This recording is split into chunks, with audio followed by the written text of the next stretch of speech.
mon sentiment de responsabilité que je prends la parole aujourd'hui à l'occasion de la présentation officielle de la ministre des Haïtiens vivant à l'étranger, Madame J.E. Katia Verdier, et de l'installation de Monsieur le directeur de cabinet de cette nouvelle institution. En ce moment symbolique, nous marquons le début d'une étape importante dans la gestion et la coordination de nos activités au sein du ministère. Monsieur le directeur de cabinet, votre rôle sera crucial pour accompagner Madame la ministre J.E. Katia Verdier dans la réalisation de sa vision et la mise en œuvre des objectifs de cette administration. Je tiens à vous souhaiter plein succès dans vos nouvelles fonctions. Nous sommes convaincus que votre expertise, votre dévouement et votre leadership seront des atouts majeurs pour relever les défis auxquels nous faisons face et pour faire avancer les missions de ce ministère, tant en Haïti que dans la diaspora. Je conclurai en réaffirmant ma pleine disponibilité et celle de toute l'équipe du MAV pour vous accompagner, Madame la ministre, et vous, Monsieur le directeur de cabinet, dans cette aventure administrative. Je prends un grand plaisir à me présenter encore une fois à vous aujourd'hui dans un cadre formel. Compte tenu de la situation volatile et fragile que vous connaissez, ne me permettant pas de le faire il y a 72 heures, considérez, chers collaborateurs et employés, que cette présentation fait suite à mon entrée en fonction officielle mardi dernier. Étant donné l'urgence de l'heure, les défis à relever, nous nous devons d'agir vite et bien. Pourquoi je vais en profiter pour vous présenter officiellement mon directeur de cabinet, Maître Renaud Hippolyte.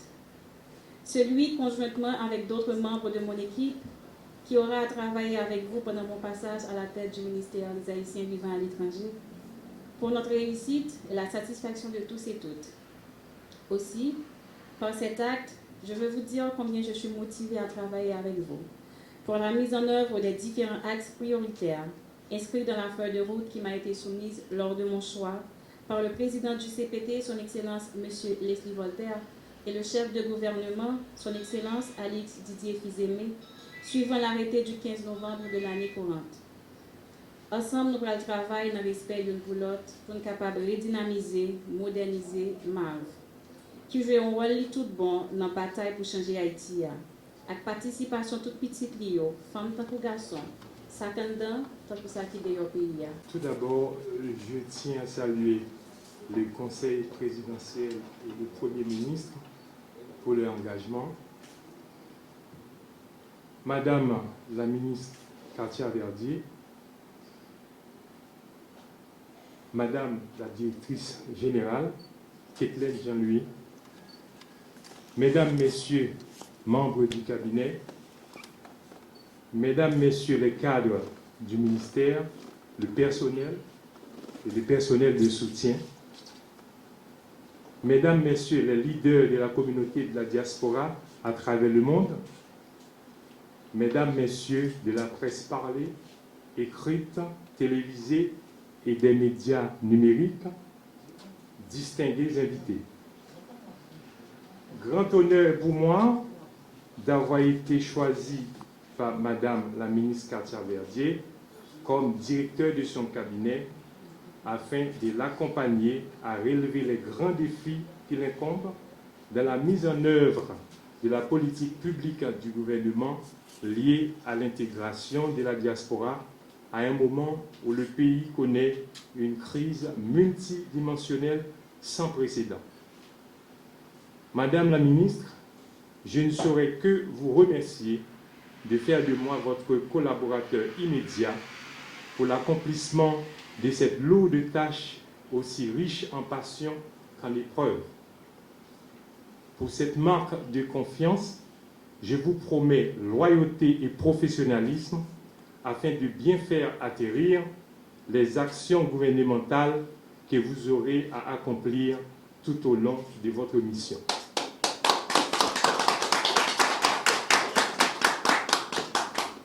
chers cadres et employés du ministère, point de grands sacrifices à servir votre pays dans les moments les plus difficiles. C'est justement à ces moments précis que vous devez témoigner en tant que citoyennes et citoyens votre volonté commune dans le passé et manifester cette volonté dans le présent et en vouloir davantage, comme décrivait Ernest Renan. C'est ce que j'ai fait moi-même en acceptant cette responsabilité. C'est un sacrifice de noblesse envers le service public, circonscrit dans 3 maîtres mots: efficacité, loyauté et célérité. Efficacité, parce que nous avons le devoir des résultats, toujours avec le sentiment d'un travail bien fait.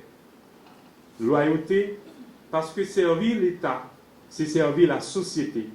Et cet exercice est tributaire de certains codes tels que le respect, la transparence et la discrétion, car les affaires de l'État ne sont pas des marchandises étalées sur un marché public.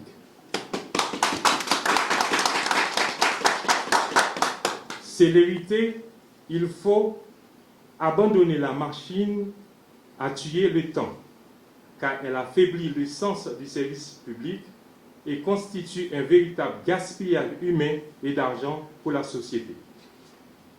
Cher personnel du ministère, j'attire votre attention sur chaque acte exécuté dans le cadre de votre fonction.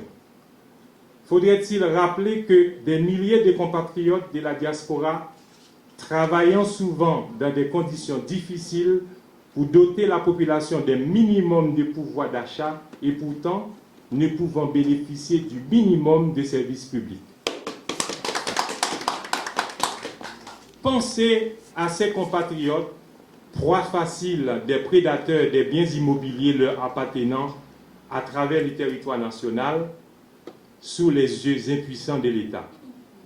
Pensez à ces compatriotes dont leur seule volonté est de retourner au bécail au bénéfice des mesures d'accompagnement des entités de l'État que nous représentons. C'est ma mission à côté de la ministre de trouver avec vous, bien entendu, des réponses appropriées à ces questionnements au profit de nos frères et sœurs vivant à l'étranger. À la communauté de la diaspora, mais voilà avec la lourde tâche de ramener les services de votre ministère à votre portée, de permettre à vos paroles d'être écoutées et de vous accompagner dans vos projets communs pour le développement de notre cher Haïti, Haïti que vous aimez tant, Haïti que vous portez dans votre âme et dans votre corps. Vous ne saurez vous détacher de la terre où votre nombril est enterré, de la terre où l'odeur ne dégage pas que la pueur de la violence. Je vous dis franchement, je serai votre serviteur et vous le savez fort bien. Vous pouvez compter sur la ministre et vous pouvez compter sur moi. Compatriotes, amis en diaspora, comme ministre l'a rappelé dans le discours installation, et là encore, nous tous devons joindre service ministère, quel que soit côté nous y est. Saint-Domingue, Chili, Brésil, Mexique, Bahamas, tout anti-français tels que Cayenne et Guyane française, et Martinique, Guadeloupe, Saint-Martin, et tout le monde qui est en Turquie, tout le monde qui est aux États-Unis, au Canada, la France et la criée. Faut que service ministère arrive et joigne nous. Nous souffrons trop pour un petit bagage que le ministère et reste l'État t'a dû offrir nous. Le ministère prend le travail avec nous et pour nous. Nous devons sentir la caille nous devons sentir que nous en confiance les n'a adressés avec le ministère.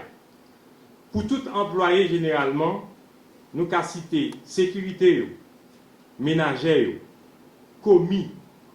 Nous ne pouvons jamais oublier, c'est sous nous, ministère Chita. M'a dit nous, diaspora, comptez sur nous. Même gens comptez sur le ministre, même gens qui comptaient sur moi. Même gens qu'elle comptait aussi pour tout l'autre employé ministère. On travaille ensemble pour fierté et fierté tout petit pays qui vit dans la diaspora. Merci à vous toutes et à vous tous pour les sacrifices consentis. Mettons-nous au travail. Je vous remercie.